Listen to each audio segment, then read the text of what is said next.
माझ्या एक दोन कविता मी सादर करतो इथे. एक कविता मी सादर करतो आणि एक कविता ही रेवती सादर केली. तर पहिली कविता मी कोरोनाच्या वेळेला जी काय आपल्या जगावर संकट आलं होतं त्या संदर्भात छोटीशी कविता लिहिली होती.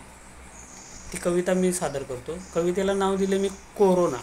कोरोना कोरोना म्हणजे का रडायचं, कशासाठी रडायचं आहे, त्या प्रसंगाला आपण तोंड द्यायचं आणि पुढं जायचं आहे, यासाठी कोरोना अशा नावाने ती कवितेला नाव दिलेलं आहे. तर कविता अशी आहे, कोरोनाचा सर्वत्र मांडला जातोय बाजार, जो तो म्हणतोय की हा गंभीर आहे आजार. हात धुवा, सॅनिटायझर लावा, एकमेकात ठेवा अंतर, लागण झाली तर मग पस्तावशिला नंतर. कर्फ्यू झाला, लॉकडाऊन झालं, सारं झालं ठप्प, कामधंदा सोडून आम्ही घरात बसलोय गप्प.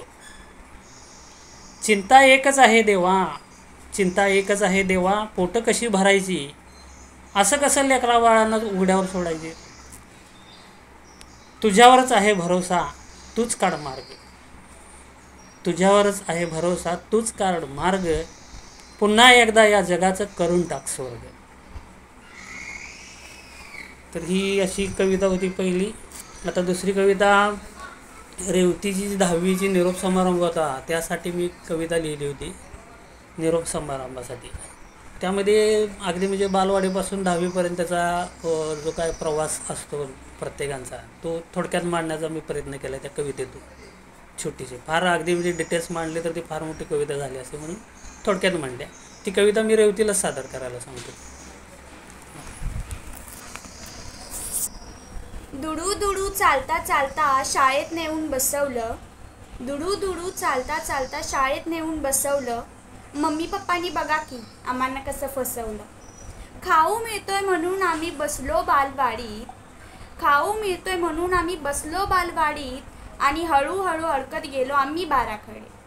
पहिली झाली दुसरी झाली हळूच पाचवीत गेलो, पहिली झाली दुसरी झाली हळूच पाचवीत गेलो, इंग्रजी गणित पाहून वाटलं आता आम्ही मेलो. पण हळूच गोडी लागली अभ्यास झाला सुरू, जो तो उठवून शिकू लागला होऊ लागला गुरु. असंच कर तसंच कर हेच वाच तेच वाच, पण हळूहळू गोडी लागली अभ्यास झाला सुरू, जो तो उठवून शिकू लागला होऊ लागला गुरु.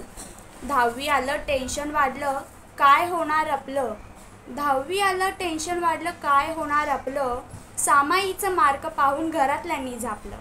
10वीचा वर्ग संपला मित्र होतील दूर, 10वीचा वर्ग संपला मित्र होतील दूर, कधी आयुष्यात भेटतील का हीच मनाला हुरहुर. मित्रांनो, आपण उच्च पदावर जाऊ, मात्र जीवनात प्रत्येक वळणावर भेटायचं वचन देऊ. धन्यवाद.